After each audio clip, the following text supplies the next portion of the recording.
I was diagnosed with an anaplastic astrocytoma in 2018 in July. Before that, I was working as a freelance illustrator. The symptoms I felt early on were weakness in my hand, the hand I used to draw. It made it hard for me to draw, hard for me to write. I would lose my train of thought. It was really frustrating. I couldn't even have a conversation. When I went to the hospital and got my diagnosis, I was waiting for surgery, and I thought about my career and that I would have to put it on hold because I wouldn't be able to draw and I wouldn't be able to meet deadlines for my clients. That was really hard for me to process. My husband was diagnosed with brain cancer in 2015, and actually I began my artistic journey about a year before that, when I came home from my teaching job and told my husband, I think I want to be a picture book author. And right away he supported me and said, go for it. So we went to a library workshop and he sat by my side and we learned how I could become a picture book author. And I felt like that happened at the perfect time because fast forward a year later, he unexpectedly was diagnosed with a softball-sized oligodendroglioma, stage 2 brain tumor. One day we were okay and one day we were not. And thank God I had that outlet, because in a very chaotic and unexpected situation, it gave me some control and some power over my life, and it gave my entire family a focus on something that was positive. When I was diagnosed, I was pursuing my master's degree in cello performance, and at the time I was a cellist. I was going through the end of my master's, and I was really focused on one goal and one goal alone, and was getting that degree and then performing the music. After going through radiation and chemo, I had to rebuild myself. I had to bring myself back to a sense of normal. For me, normal was music and playing and performing because I was a cellist. For a long time, I was thinking about my cancer situation. I was online, I was reading as much as I possibly could about brain tumor and what brain tumors mean, and are they treatable, and what's going to happen to me. And so I kept reading and reading and reading, and then I changed it to songs and poetry. After surgery, I started to regain the use of my hand and I could speak better. The first illustration I made was of my husband and me in the ICU, and I drew my scar and all of the staples, and I drew the expression of concern on his face. The illustration was important because it showed me that I could still make art. Making art has been a really big way that I cope with my medical situation.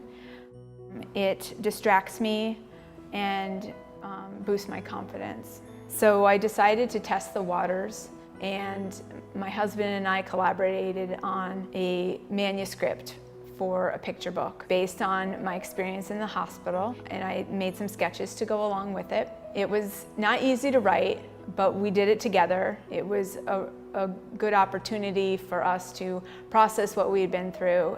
Now I feel a lot more confident about going back to work, and I even signed a contract for illustrating a children's book about beavers and otters. It will be released in the spring of 2021.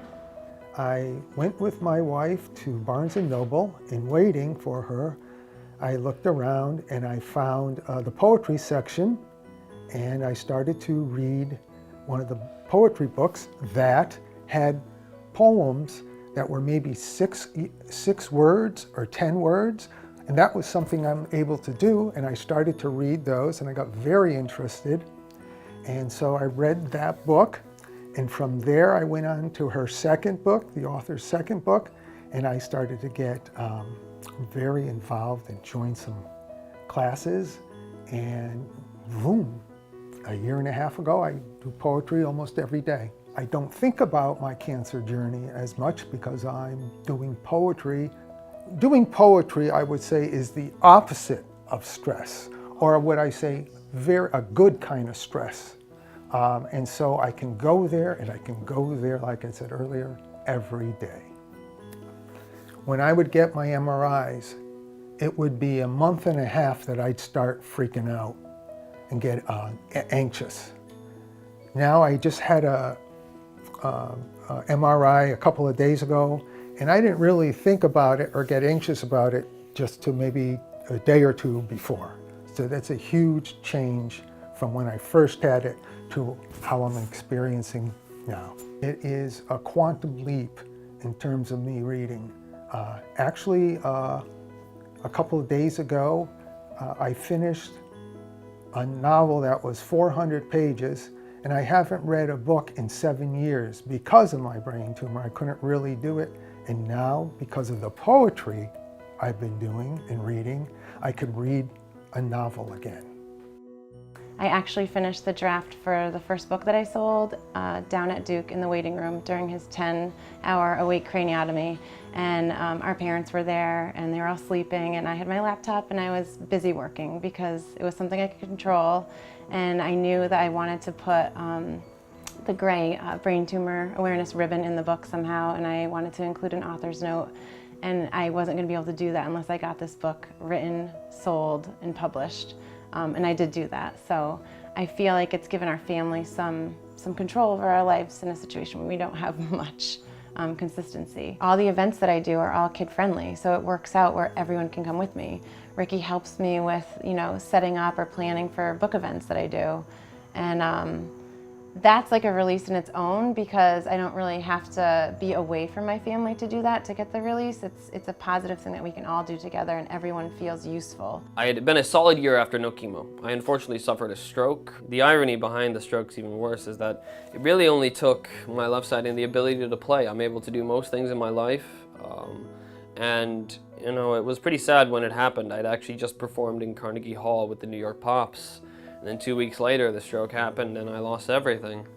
And it was incredibly devastating, and I'm still dealing with it on my own. I mean, it's not something that has an easy solution, but one of the greatest things that helped me through it were my students and finding a new way to still be able to connect with them and teach.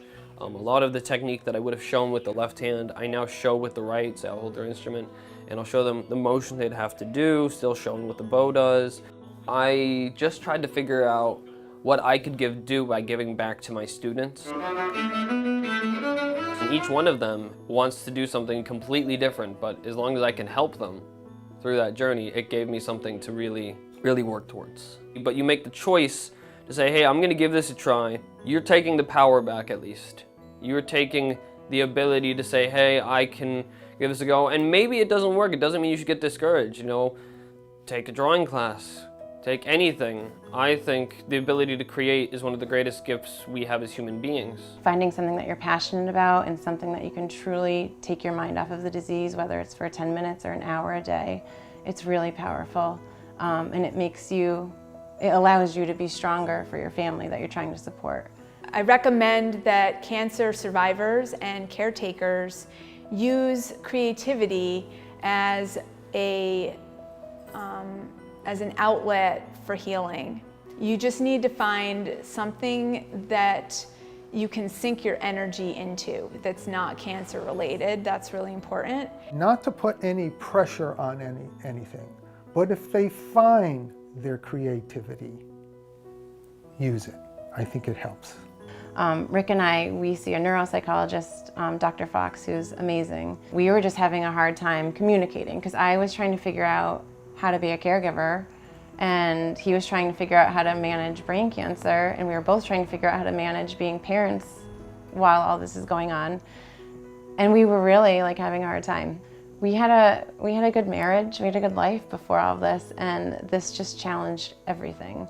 And Dr. Fox really helped ground us, and he challenged us to think about our roles in this and how we were going to face everything and how we were going to manage everything with being parents and traveling and, the demands that it puts on the patient and the new demands it puts on me. We didn't understand it all. So I think having a medical professional, a neuropsychologist, not just a psychologist, but somebody who specializes in neurocognitive deficits is really important. My husband Joel and I both go to the Hartford Hospital brain tumor support group regularly. It happens once a month, and we find it really helpful. The support group provides a setting for survivors and caretakers to freely discuss their challenges and successes with others who are going through the exact same process. My first meeting, it was hard for me. I could barely get the words out to say what my diagnosis was. But, it got better, and I look forward to going back and seeing how everybody's doing and, sharing their excitement when something good happens for them. It's a different kind of family. I actually did not go to the support group for a solid year. I really kept to myself through my process, and I needed to, but to have a group where, you could come up and say, we've gone through the same medicine, the same regiment, to understand the weird little things, like when you go through chemo, that certain foods taste different, and, you can't say, have a beer without it tasting just awful. And, someone else actually being able to understand that was, for me at the time, really helpful. We really looked forward to heading to Hartford Hospital once a month to meet up with these people where we could just talk openly and honestly and let it all out, and it kind of gave us strength to move forward. I love it. I love helping people. I love people helping me. I love the group leaders' efforts. And I love the camaraderie of everybody there.